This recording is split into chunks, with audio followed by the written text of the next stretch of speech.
En este capítulo el apóstol Pablo, o en esta porción, está defendiendo su ministerio. Entonces vemos primero que él establece que su propósito es ser fiel a Dios, ser aprobado por Dios y no por las personas. El versículo 5 dice, como bien saben, esto es importante, porque Pablo está diciendo, ustedes son testigos de esto. Es decir, Pablo no está hablando simplemente por hablar, sino que si no fuese verdad, ellos podrían decir, no, no lo sabemos. Dice, ni una sola vez. ¿Cuántas veces? Ni una. Ni una sola vez tratamos de ganarlos adulándolos. Es decir, no estaban tratando de decirles cosas bonitas, ustedes como son de sabios, de importantes, mire todo esto para que ustedes estuvieran en la iglesia.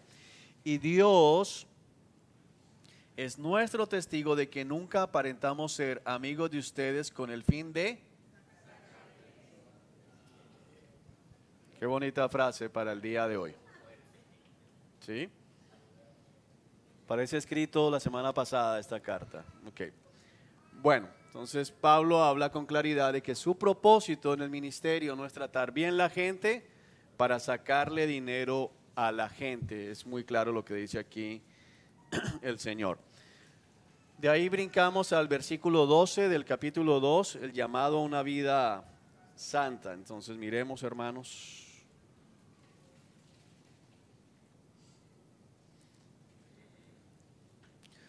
Pablo del versículo 11 está estableciendo una relación paternal y dice, y saben que tratamos a cada uno como un padre trata a sus propios hijos. Y luego dice en el versículo 12, les rogamos, les alentamos y les insistimos que lleven una vida que Dios considere digna, pues Él los llamó para que tengan parte en su reino y su gloria. Entonces tenemos tres cosas acá, un ruego, un aliento y una insistencia.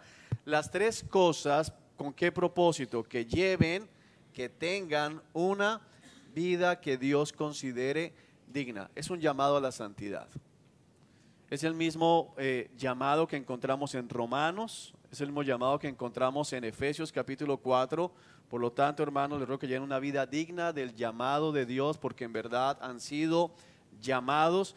Y es importante porque Pablo pone de manifiesto que no se trata de que el mundo considere que es digna, que la iglesia diga que es digna, sino que Dios considere digna. Es decir, una vida de acuerdo a los preceptos, a los mandamientos, a los principios ¿de quién? De Dios. Muy bien. No podemos dejar de hablar acerca de la santidad. Uno de los riesgos que corremos en un curso como estos, en que hemos enfatizado tanto la gracia, porque somos salvos por gracia, es pensar que a Dios no le interesa la santidad. Pero como lo vimos en Santiago y como lo vimos en Gálatas y como lo estamos viendo ahora, todo el tiempo hay un llamado constante a que vivan una vida santa, vivan una vida digna, vivan una vida acorde a la palabra de Dios. ¿Cuál es la razón que está dando? Y esto es algo que me encanta que lo veamos acá. Permítanme borro. No sé si el tiempo nos va a dar, pero... Pues Él, ¿quién es Él? Dios. Dios los llamó para que tengan parte en su reino y en su gloria. Una de las cosas que quiero enseñarles, hermanos, que a mí me lo han enseñado y me parece que ha sido una gran bendición en mi vida. Los que están criando, levanten la mano los que están criando hijos en sus casas todavía. Okay. Los que tienen alguna célula, algún grupo, alguna cosa, están enseñando a alguien aquí. Los que están dando clases a niños en su iglesia, alguna cosa, de alguna manera están enseñando la palabra. Ok. Los que hacen devocional en sus casas, o sea, todo les sirve. Ok. Bueno.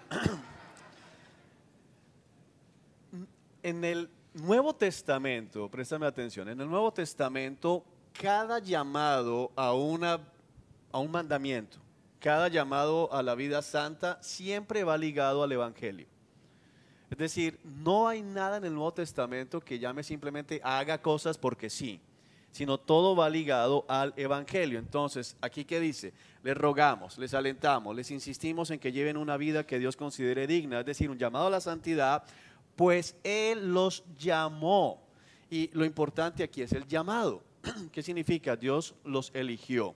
Lo que está en el versículo 1, capítulo 1, perdón, Él los amó y los eligió. El llamado es ¿qué cosa? ¿Cómo llama a Dios? A través de la proclamación del Evangelio. Entonces lo que Pablo está diciendo, hermanos, lleven una vida que a Dios le agrade porque Dios los salvó. Porque Cristo murió por sus pecados. Y usted se va a dar cuenta, si presta atención en su devocional, en su estudio, en su enseñanza, en lo que sea, que al lado de cada mandamiento siempre está el Evangelio. Es decir, no hay una razón en el Nuevo Testamento que se nos inste a hacer algo correcto que no vaya ligada al Evangelio. Cuando lo desligamos del Evangelio tenemos moralismo. Y el moralismo es igual de peligroso que el libertinaje. Igual de peligroso. Entonces, muy importante que ustedes estén viendo esto. Es un llamado a una vida santa. Versículos 13 y 14. Entonces vamos a ver, Pablo está hablando de la palabra de Dios y del sufrimiento en estos dos versículos. Miremos, hermanos. 13 y 14.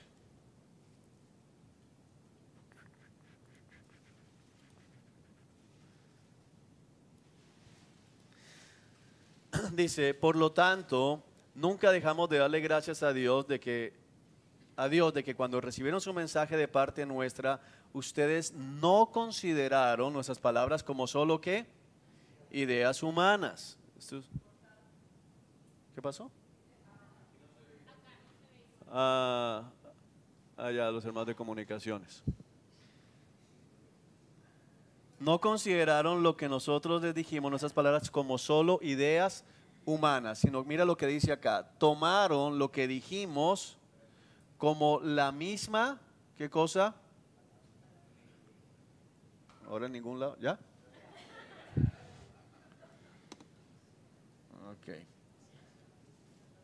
Hoy voy a orar bastante, como la misma palabra de Dios, la cual, por supuesto que lo es. Entonces Pablo nos está hablando de algo que conocemos como el fundamento apostólico. Estamos hablando de que lo que Pablo estaba enseñando era la misma palabra de Dios. Y lo que nosotros tenemos en nuestra Biblia es lo que ellos enseñaron, es decir, la misma palabra de Dios. Ahora la pregunta es, cuando tú lees tu Biblia, ¿estás leyendo tu Biblia como si estuvieras leyendo la palabra de Dios? ¿En verdad? Cuando escuchamos un mensaje centrado en la Escritura, lo tomamos como palabra de Dios o decimos, esa es la posición de ellos, esa es la idea de él, esa es la idea de aquí, pero yo lo veo de manera diferente. El punto de Pablo es, los tesalonicenses escuchaban la predicación de Pablo y que decían, esa es la palabra de Dios. Y como es la palabra de Dios, ¿qué hacían? La ponían en práctica, la creían, la obedecían. Y dice, y esta palabra sigue actuando en ustedes los que creen. Es decir, Pablo está apuntando a la santificación progresiva del pueblo de Dios y a la permanencia de la fe, la perseverancia de los santos, se llama esta doctrina. Porque no solamente la palabra nos cambia el corazón cuando creemos, sino que todos los días la palabra sigue actuando en nuestros corazones. Cuando un creyente genuino es expuesto a la palabra, puede entender una cosa, que el que empieza la buena obra, la termina. Lo que Pablo dice en otra carta. Es lo que está diciendo acá, esta es una palabra viva. Continúa actuando en los que creen. Y es muy importante esto. Pablo dice en ustedes, pero ustedes ¿cuáles? Los que creen. En el fondo muchos comentaristas dicen que cuando Pablo dice en ustedes los que creen, al mismo tiempo está reconociendo que en toda iglesia hay unos que son los que creen y otros que no creen. Y probablemente aquí hay algunos que creen y algunos que no creen. ¿En dónde actúa la palabra? En los que creen. No actúan los que no creen. Y luego, ¿qué es lo que dice el versículo? Ya vimos palabra de Dios. Ahora el versículo 14 va a hablar del sufrimiento. Mira esto. Y luego, amados hermanos, sufrieron. ¿Qué cosas sufrieron? ¿Quiénes los persiguieron? Sus propios compatriotas. Entonces, míralo como establece otra vez. ¿Qué dijo al principio? Ustedes vieron la palabra que no vino sola, sino vino con ¿qué? Con poder. ¿Y cómo vimos el poder? Porque la recibieron con alegría y A pesar de que trajo sufrimiento. Y aquí que estamos viendo, hermanos, ustedes tomaron la palabra de Dios, la nuestra como lo que es palabra de Dios. Esa palabra sigue actuando en ustedes, les va a producir gozo. Pero luego de que escucharon la palabra de Dios y la creyeron, ¿qué sucedió? Sufrieron persecución. Hay un patrón en la escritura y este no es Hechos, esto es la doctrina. ¿Se acuerdan? Estamos en la doctrina, estamos en la teología. No estamos contando una historia, estamos viendo doctrina. Sufrieron persecución por parte de sus propios compatriotas. ¿Quiénes los estaban persiguiendo? Otros gentiles. Los de Tesalónica, los de la región de Macedonia, los de la provincia de Macedonia. Ahora, de esta manera, ¿cuál manera? Sufrir persecución por parte de los compatriotas. Imitaron, fue lo mismo que Pablo usó allá, ¿se acuerdan? Tuvieron gran sufrimiento, así que nos imitaron a nosotros y al Señor. Ahora, ¿qué dice Pablo? De esta manera imitaron a los creyentes de las iglesias de Dios en Judea, quienes por su fe en Cristo Jesús, ¿qué pasó? Sufrieron a mano de su propio pueblo, los judíos. Es decir, ¿qué les está diciendo? Hermanos, no se preocupen, porque lo que ustedes están viviendo es lo que han vivido los otros cristianos. Y ahora, ¿qué nos dice a nosotros cuando enfrentamos dificultades por causa de nuestra fe? Hermanos, no se preocupen, porque lo que ustedes están viviendo es lo que han vivido todos sus hermanos a lo largo de la historia. Amén. El sufrimiento hace parte de la vida cristiana. Bueno, espero que eso traiga consuelo. Versículo 18, debe traer consuelo, a mí me consuela. Porque si no es así, entonces, o sea, Dios a todos los tiene felices y a mí me la montaron. Pero cuando yo veo que todos sufren, no es mal de mucho consuelo de tontos, sino es que esto es lo que pasa con los creyentes. Esto es lo que se espera para nosotros. Tenemos una gran promesa, pero va acompañada de sufrimiento terrenal. Y entonces, ¿sabes qué sucede cuando tú entiendes la doctrina del sufrimiento en el Nuevo Testamento? El día que no estás sufriendo, sino que tienes días buenos. ¿Aquí alguien ha tenido un día bueno este año? ¿2 días buenos? ¿3? ¿Alguien? ¿4? ¿Quién da 4? ¿Sí? ¿Más? ¿Una semana? Sumada, ¿no? ¿Un mes bueno?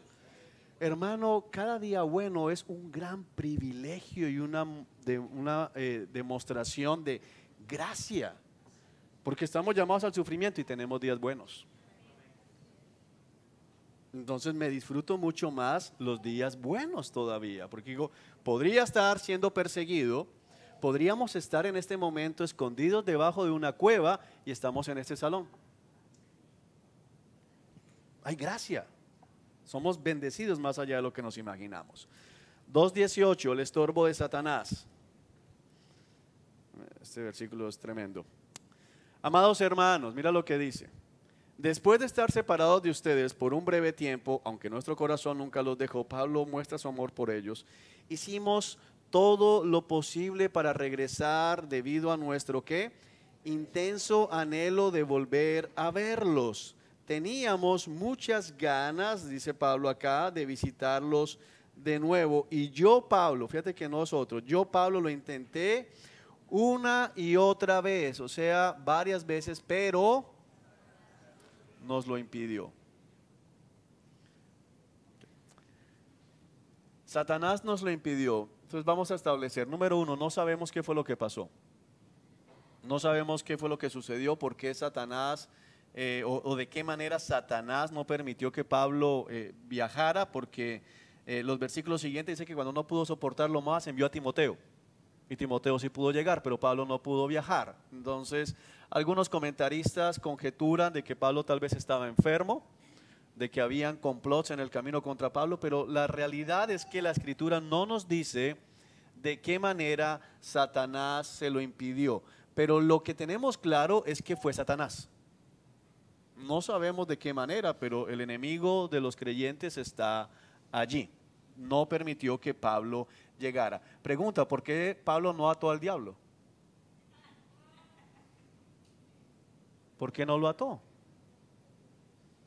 Pensando en nuestra teología del siglo XXI. Pablo no tenía la revelación de atar al diablo. Lo que piense un poco, hermano. Este es un versículo para pensar. Porque Pablo, mira. Miremos acá. ¿Ok? Amados hermanos, ojo, Pablo no quiere ir a visitar enemigos, quiere visitar ¿qué cosa? Hermanos amados. Luego de estar separado de ustedes por un breve tiempo, aunque nuestro corazón nunca los dejó, hicimos todo lo posible. Es decir, Pablo está diciendo, busqué por todos los medios ir a verlos. Yo quería ir a verlos. Debido a nuestro intenso, la palabra intenso no es como que a veces me acordaba, no. Había un fuego en el corazón del apóstol por ir a Tesalónica, volver a verlos. Y lo vuelve a decir, teníamos muchas ganas de volver a verlos, de visitarlos. Y yo, Pablo, lo intenté una y otra vez, pero Satanás nos lo impidió.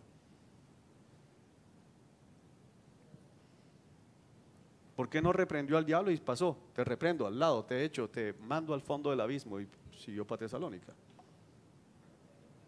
¿Por qué nosotros no tenemos autoridad para atar al diablo?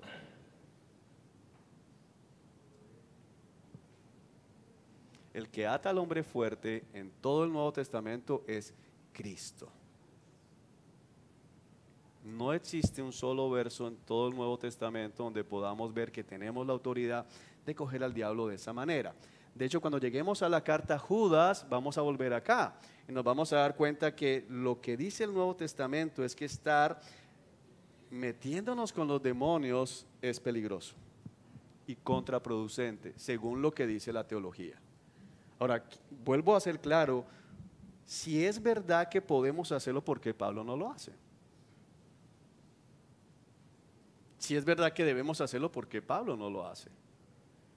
Porque no existe en la Escritura. Y vamos a seguir avanzando, pero quiero que piense un poco de esto. Dime. Bueno, mi pregunta es precisamente acerca de ese pasaje, porque bueno, está claro que él tiene claro que es Satanás, y no como en otros versículos dice que el Espíritu se lo impidió en otras ocasiones. Muy buena. En Hechos él dice, el Espíritu Santo me lo impidió, el Espíritu de Cristo me lo impidió. Aquí él tiene claro, es el diablo. Entonces mi pregunta es, el único que puede atar al diablo, que puede impedir que Satanás le impida a Pablo viajar, es el Señor. Muy y si bien. el Señor no lo hizo, Es porque el Señor no quería que Pablo fuese. o sea que en últimas el Señor se lo impidió. Amén. Llegaste allá. Muy bien. Muy bien. Están hilando muy bien. Se mejoró la clase. Ahora vamos a otro punto. ¿Por qué Dios permite que el diablo le impida a Pablo ir? Si Pablo va, no escribe Tesalonicenses. Allá hay una mano levantada. Si Pablo va, no hay necesidad de primera y segunda de Tesalonicenses, porque Pablo va y soluciona el problema allá. Pero dentro del plan de Dios había algo más grande que permitir que el apóstol visitara la iglesia de Tesalónica por segunda oportunidad. Y nos permite a nosotros entender esta verdad. ¿Cuál es la verdad? El Señor fue el que permitió que Satanás se atravesara, porque el Señor podía quitarlo. ¿Cómo sabemos que podía quitarlo? Timoteo sí pasó. ¿Sí me hago entender? Si usted sigue leyendo, Timoteo sí pasó. Vamos a mirar el texto acá para que nos quede claridad. Ya doy la palabra allí y quiero que veamos. Dice, por último, cuando ya no pudimos soportarlo más, recuerde que no hayan capítulos, esa es una sola carta, entonces sigue el mismo eje. Cuando ya no pudimos soportarlo más, decidimos quedarnos solos en Atenas y enviamos a Timoteo para que los visitara. Él es nuestro hermano colaborador de Dios en la proclamación de la buena noticia de Cristo. Lo enviamos a ustedes para que los fortaleciera, los alentara en su fe, y Timoteo cruza. Entonces, ¿qué nos deja ver? No es que el diablo pudo con Pablo, sino que el Señor permitió que el diablo impidiera a Pablo, no sabemos de qué manera, pero a Timoteo sí le pasó por el lado. ¿Por qué? Porque el plan de Dios era que Timoteo fuese, viese lo que pasaba, trajese el informe y ahora volviera con una carta y después con una segunda carta. ¿Lo estamos viendo? Ok, allá. Pastor, no recuerdo muy bien en este momento, de pronto algún hermano se lo recuerda, un versículo, no sé si en Lucas o en Mateo, donde nos dice el Señor que de qué sirve cuidar la casa, algo así, si primero no se ata al hombre fuerte. Sí, lo dice en varios pasajes. Dice, nadie puede arrebatar los bienes de un hombre fuerte si primero no le ata. Pero ¿de qué está hablando el texto allá? Creo que lo estudiamos en los evangelios. Él es el que ata al hombre fuerte y lo que está sacando son a las ovejas. Es lo que está diciendo, porque le están acusando de que él saca al diablo por el poder del diablo, cuando están acusando de expulsar demonios por el poder de Satanás. Pero él lo que dice es que él es el que ata al hombre fuerte. Él es más fuerte que el diablo, pero está hablando de él, no está diciendo que nosotros podemos ir y atar al hombre fuerte. El contexto de los evangelios es Cristo atando al hombre fuerte. Pastor, pero si nuestro Señor Jesucristo ya aquí había pasado, ya que Pablo está predicando, ya había pasado, ya estaba el Señor Jesucristo, ya estuvo el Señor Jesucristo, y él en el versículo donde le dice, cuando le llevan a alguien, a un muchacho que se revuelca, que tal, y él le dice, pero si esto sales en ayuno y oración, entonces no es paradójico de que si el mismo Cristo nos da las herramientas para nosotros, digamos, tener esa lucha contra el enemigo, ¿verdad? Entonces también lo mismo es prácticamente paradójicamente dice, bueno, si Él nos está dando esas herramientas, con esa autoridad nosotros lo podemos hacer. Sí, pero no. ¿Por qué? Porque el ayuno y la oración son llamados para nosotros, son armas espirituales, pero lo que tenemos que comprender es que el problema no está en que nosotros ayunemos u oremos, sino la respuesta o la pregunta sería, que la han debatido mucho, es, entonces Pablo no ayunó o Pablo no oró, ¿por qué Pablo no pudo pasar? O sea, ¿por qué finalmente la Escritura dice que Satanás se lo impidió y Pablo no pudo ir? Y en muchos otros pasajes vamos a ver exactamente lo mismo. Entonces entramos en una disyuntiva. O Pablo es un hombre que no conocía la doctrina y se le escapó el arma del ayuno y la oración y Timoteo dijo, bueno Pablo, entonces yo voy, déjame y primero entro en ayuno, y Timoteo sí ayunó y Pablo no, pero eso no es lo que está diciendo la Escritura. Entonces oramos, ayunamos, pero no tenemos autoridad sobre las potestades espirituales. Es lo que tenemos que ver viendo todo el panorama. Entonces lo que queremos al final es que ustedes puedan hilar todo lo que dice para llegar a una conclusión de una doctrina. ¿Qué vemos a lo largo del Nuevo Testamento? ¿Qué vemos a lo largo de todo lo que está pasando? Si no, vamos a estar enredados. Ahí hay una más, pero que no se me queden aquí con el diablo porque si no, no avanzo más. Una más. Aquí. Sí, pero una más. Bueno, una más. Entonces, eso me lleva a una serie sucesiva de pensamientos. Me lleva a pensar entonces que toda este movimiento de atar, reprender, o sea, como cristianos nosotros, ¿qué debemos hacer frente a los ataques del enemigo o demoníacos? O porque muchas veces, o sea, no sé, a mí me da como... Escuchemos. Me preguntan, entonces los cristianos, ¿está mal que reprendamos? Según la Escritura, sí. Según Judas, está prohibido. Ok, muy bien. Entonces, ¿qué debemos hacer frente a los ataques? Resistan al diablo y huirá de vosotros. Eso es lo que dice la Escritura. Okay. Yo tengo una lucha. Ojo con algo, porque Efesios es clarísimo. Efesios capítulo 6 dice, nuestra lucha no es contra carne ni sangre, sino contra principados, potestades y huestes de maldad en las regiones celestes. Así que pónganse toda la armadura de Dios para que puedan hacer frente a las maquinaciones del diablo. Y Pedro en el capítulo 5 de su primera carta dice con toda claridad, hermanos, estén alertas porque su enemigo, el diablo, anda como león rugiente buscando a quien devorar. Entonces, en la iglesia, como les he tratado de explicar, somos seres humanos y somos pendulares. Entonces están los que dicen, ay, el diablo, eso no existe, eso no hace nada, ya está atado.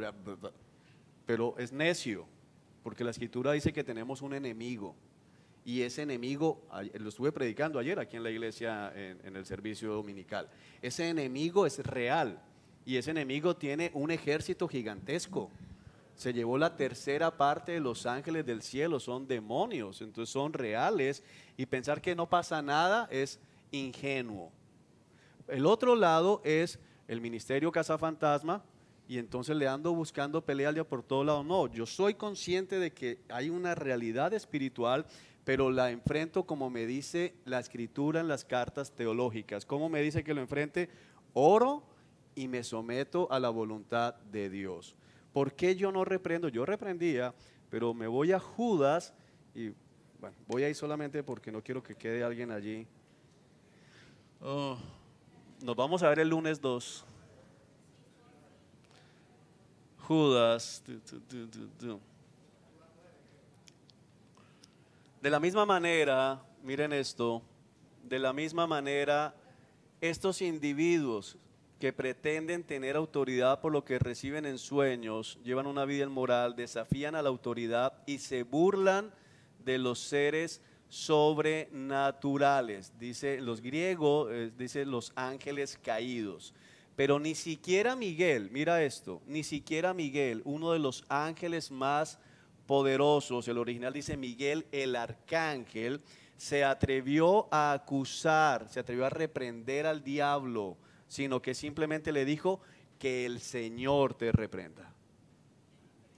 Hay una diferencia entre te reprendo, Satanás, a que el Señor te reprenda. Esto ocurrió cuando Miguel disputaba con el diablo acerca del cuerpo de Moisés. Pero esta gente se burla de cosas que no entiende. Como animales irracionales hacen todo lo que le dictan sus instintos y de esta manera provocan su propia destrucción. Allá, una pregunta y ya me devuelvo a Tesalonicenses.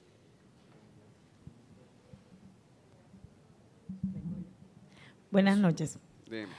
Pastor, con todo el tema que estamos llevando sobre el diablo, que no es diablo, yo creo que cuando una persona nace de nuevo y conoce a Cristo, no, o sea, no que el diablo no lo va a atacar, sí lo va a atacar, pero no lo puede tocar. Amén. Porque, o sea, lo que yo he entendido es que si yo tengo a Cristo, el diablo no tiene parte de mí. Eso lo dice la palabra. Así es. Entonces, si una persona que es cristiana y anda endemoniada y cada ratico se le rebota un demonio, eso es un oxímoron. eso es algo, Eso no es verdad. eso que no es. O sea, Porque yo vengo de una iglesia en la que hay demonios por todas partes, pero hasta pasan en escoba de justicia y todo. Pero, o sea, en la ignorancia de pronto, Sí, escuchemos. por favor, silencio, hagan silencio que estoy meditando la palabra. Pero eso en la ignorancia de pronto de la gente, a medida que uno va leyendo la palabra, el Espíritu Santo mismo le va llevando a uno a entender qué es lo que es verdad y qué es lo que no es verdad. Así es. Porque, o sea, aquí lo que el aporte que dio la hermanita Ana es verdad, o sea, al final el que lo impide es el Señor. Así es. El Señor, y en Job también se ve, porque el Señor le dijo a Job, tócalo, pero no toques su carne, tócalo, pero no lo mates, o sea, no le vas a hacer nada porque yo soy soberano. O sea, se impone la soberanía de Dios sobre todo. Muy bien. Es lo que yo quería decir. Está bien. Amén. Muy bien.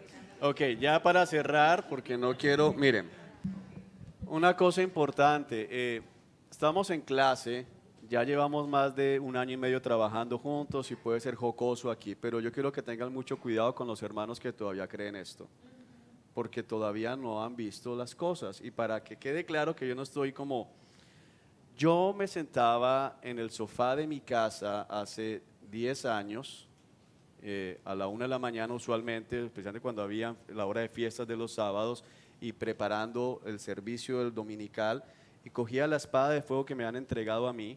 Yo cogía la espada y yo la sentía y me paraba a cortar demonios por toda la casa. Y yo los iba cortando. No estoy exagerando. Y yo cortaba demonios y cortaba y me paraba en la ventana y bajaba demonios de las azoteas de los edificios y yo creía que estaba haciendo algo real. En ese momento yo era, créame esto, porque si no puede salir a tener orgullo con otros hermanos. Yo pensaba que estaba haciendo lo correcto. Yo creía que en verdad yo estaba partiendo demonios por la mitad. Es la verdad. Pero cuando llego a la escritura digo,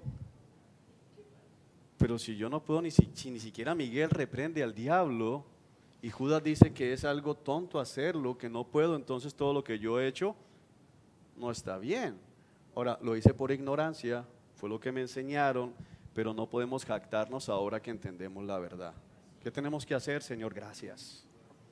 Nada de jactancias y nada de mirar por encima del hombro a los que todavía ven estas cosas. Y si algún hermano acá todavía está, no se sienta mal, vamos a seguir estudiando. La Escritura es la que tiene que convencer aquí, no ninguno de nosotros, amén.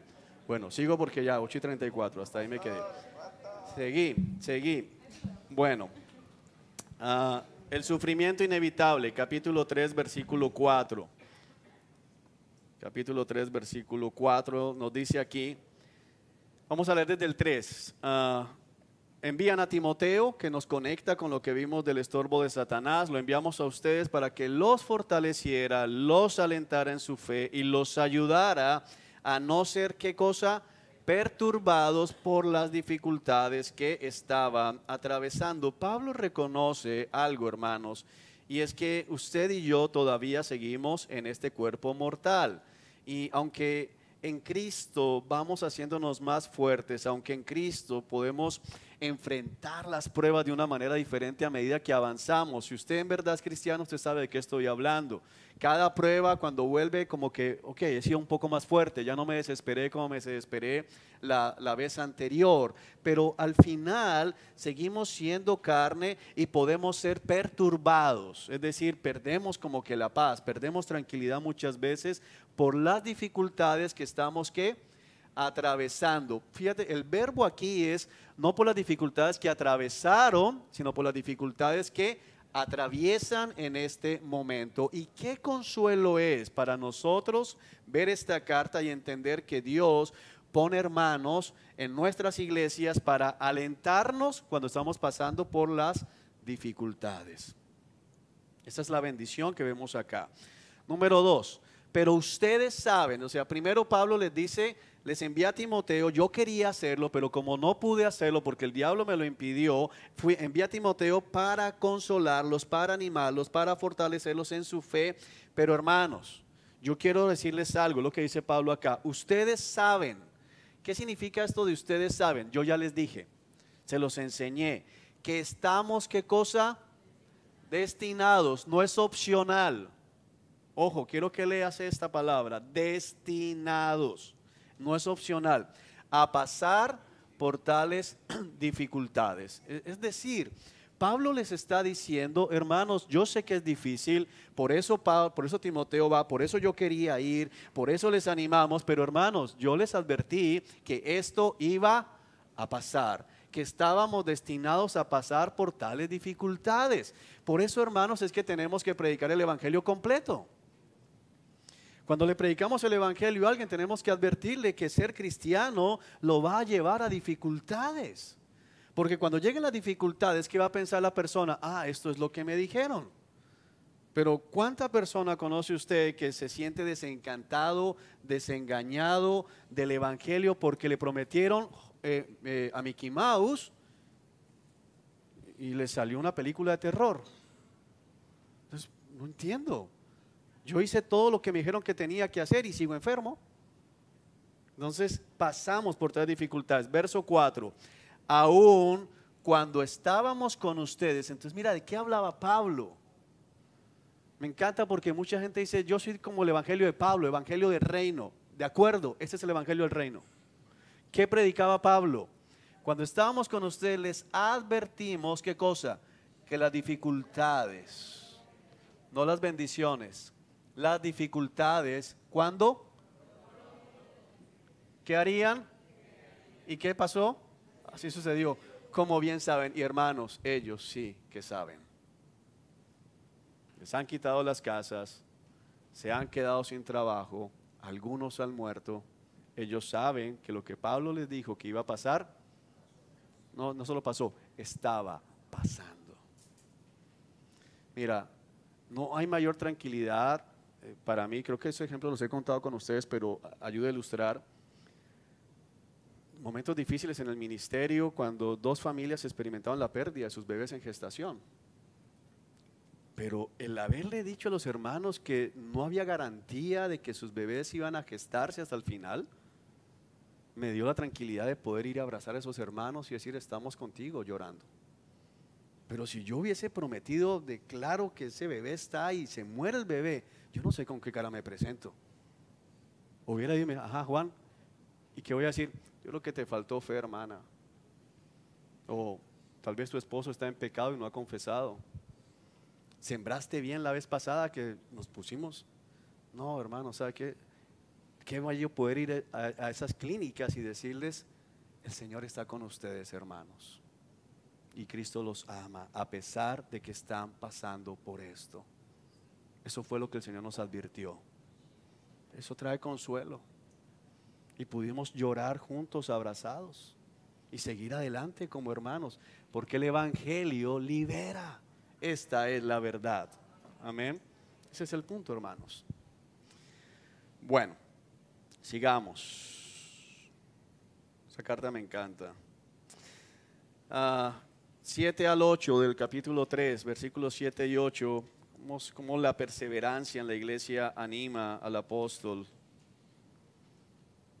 Así que, amados hermanos, en medio de nuestras dificultades, y esto es bonito porque hay algunos que a veces hablan y a veces es fácil hablar desde, la gente dice desde el púlpito.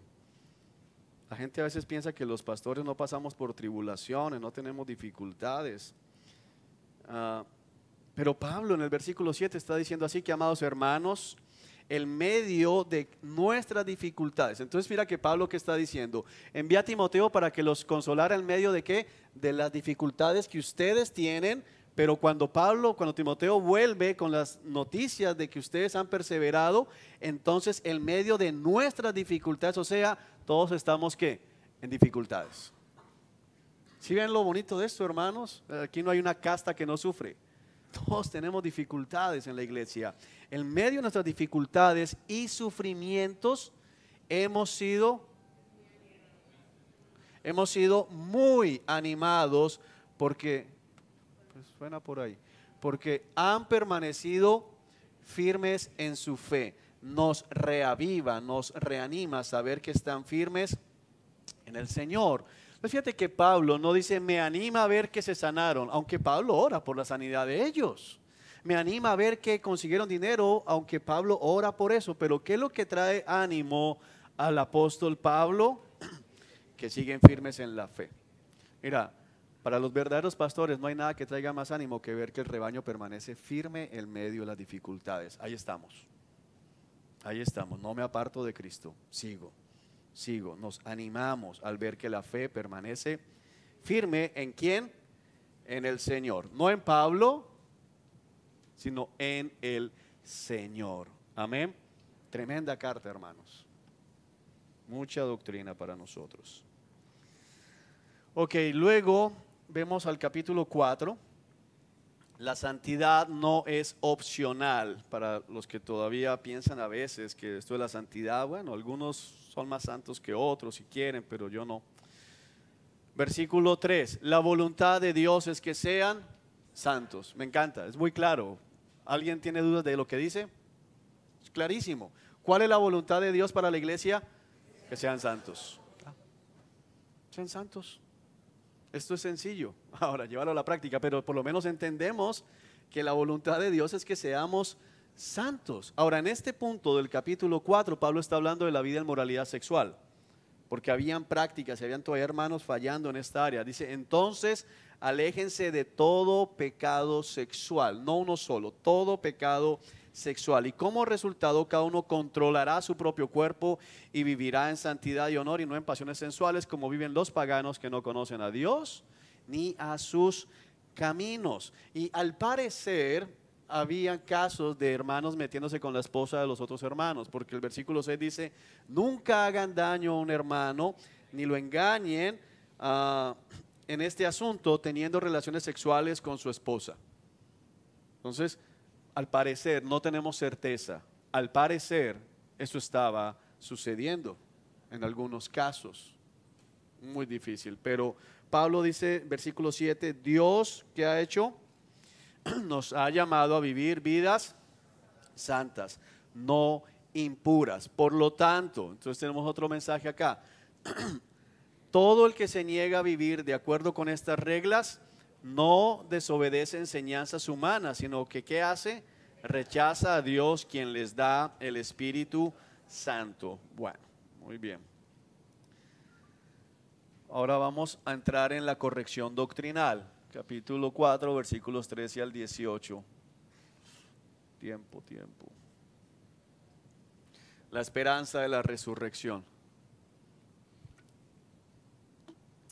Y ahora, amados hermanos, queremos que sepan lo que sucederá con los creyentes que han muerto, que duermen. El original dice con los hermanos que, o los creyentes que se han dormido, que duermen. Y es muy bonito entender que el lenguaje neotestamentario para los creyentes que mueren es de los que duermen. ¿Por qué? Porque el que duerme lo pueden levantar. Los que estudiaron Juan con nosotros, recuerdan el capítulo 11, Lázaro. Dice nuestro amigo Lázaro, duerme. ¿Pero por qué dice Jesús duerme? Porque lo va a levantar de entre los muertos. Y los creyentes tenemos esta esperanza de cuando un familiar nuestro, un hermano de la iglesia, un genuino hermano, se muere, podemos pensar que él está dormido. Y un día el Señor lo va a despertar, lo va a levantar. Y que cuando nosotros pasemos por la muerte, tenemos esperanza. La muerte no es nuestro final. Hay esperanza. Para nosotros no es más que un sueño. Ahora, gracias hermano. Para que sepan lo que sucederá con los creyentes que han muerto, para que no se entristezcan como los que no tienen esperanza. ¿Quiénes son los que no tienen esperanza? Los de afuera. Cuando alguien muere afuera no tiene esperanza. No hay nada. Lo que se va a ver después de que se levanten, porque se van a levantar, es juicio. Nosotros nos vamos a levantar para la vida eterna. Pues ya que creemos que Jesús murió y resucitó, también creemos que cuando Jesús vuelva, Dios traerá junto con él a los creyentes que hayan muerto. Entonces el apóstol les está dando esperanza porque ellos estaban pensando, mira, se murió mi mamá, se murió mi esposa, se murió mi hijo, mi primo, bueno, el hermano de la iglesia, se perdió todo. Pero Pablo les recuerda que todos los creyentes que han muerto van a volver a la vida y que Cristo los va a traer con él cuando vuelva nuevamente. Verso 15, les decimos lo siguiente de parte del Señor. Y aquí, hermanos, tenemos pura doctrina de la resurrección. Esto es doctrina pura, aquí no hay nada más. Nosotros, los que todavía estemos vivos cuando el Señor regrese, algunos dicen que Pablo aquí estaba pensando que Cristo iba a volver enseguida, y no tendría yo motivos para pensar que no, porque de hecho el genuino creyente vive con la expectativa de que su Señor venga hoy. Vivimos de esa manera y se nos llama a vivir de esa manera. Cuando el Señor regrese, no nos encontraremos con Él antes de los que ya hayan muerto. Es decir, que los que han muerto se van a encontrar con el Señor primero que los que estén vivos cuando el Señor regrese. ¿Sí lo estamos viendo como el orden acá? Ok. Pues el Señor mismo descenderá del cielo con un grito de mando, con voz de arcángel y con el llamado de trompeta de Dios. Y esto nos ayuda a pensar en Hechos capítulo 1. Hombres, varones galileos que hacen mirando hacia el cielo, aquel que ha sido llevado será traído de la misma manera. El Señor que dijo, lo verán en todo lado. Cuando escuchen que el Cristo está por ahí, no lo crean, porque cuando Cristo vuelva, lo verán de occidente a oriente. Todo el mundo lo va a ver como el relámpago. Primero, entonces tenemos un orden acá. ¿Quiénes van primero? Los cristianos que ya hayan muerto. Se levantarán de sus tumbas, es decir, cuando una persona muere, según lo que estamos viendo acá, el cuerpo es sepultado. Ahora, déjenme poner aquí algunas cosas.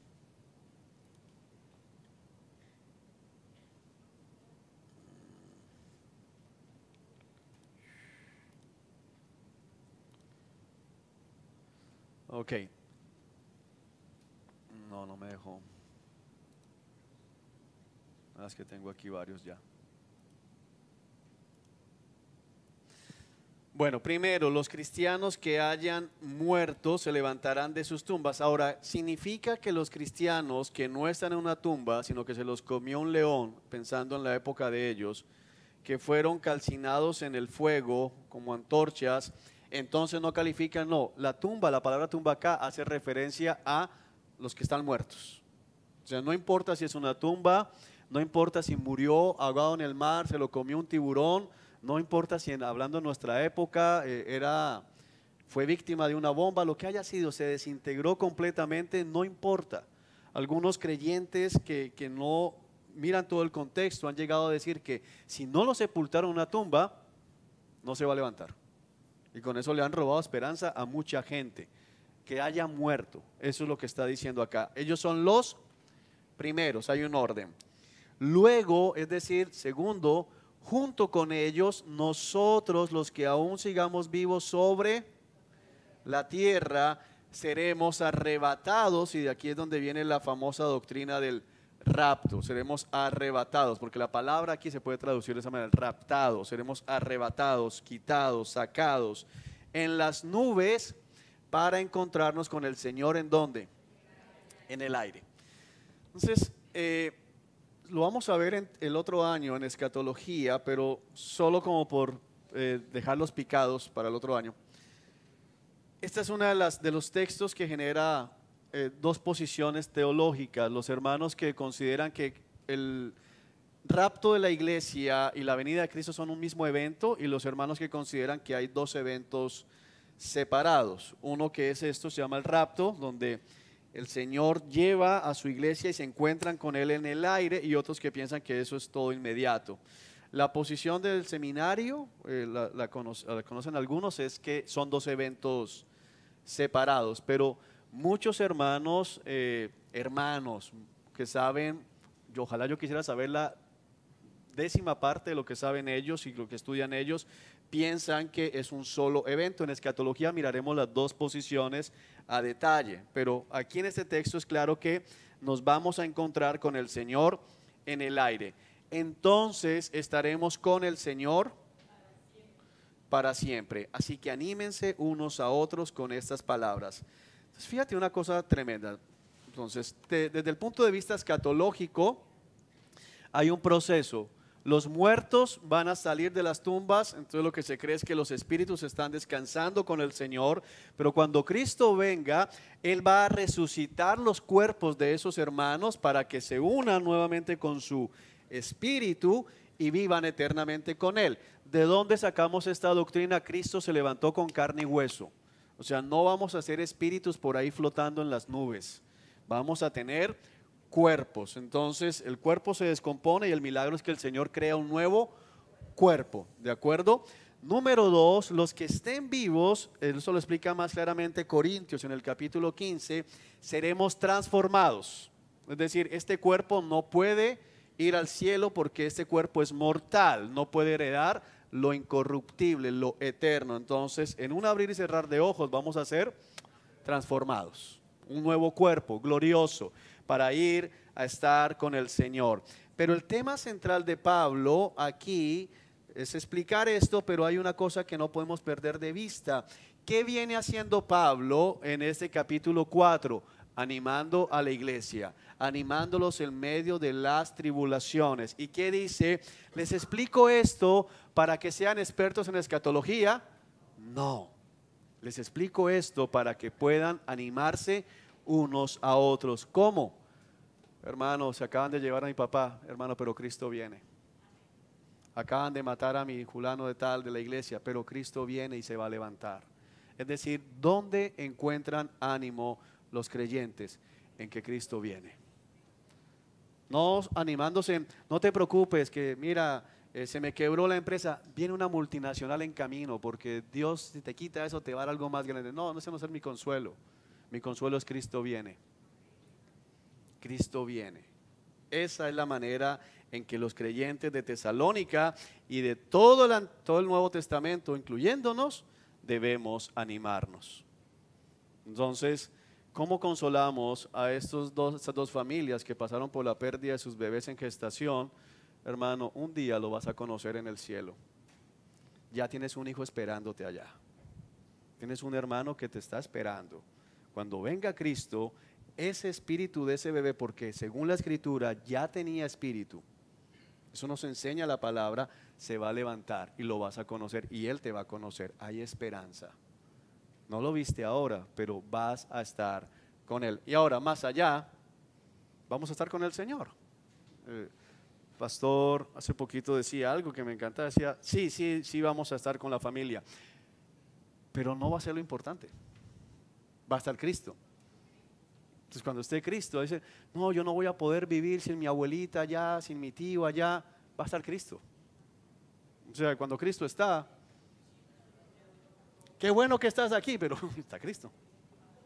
Ah, llegaste, qué bien, pero te salvaste, pero Cristo está aquí. Amén.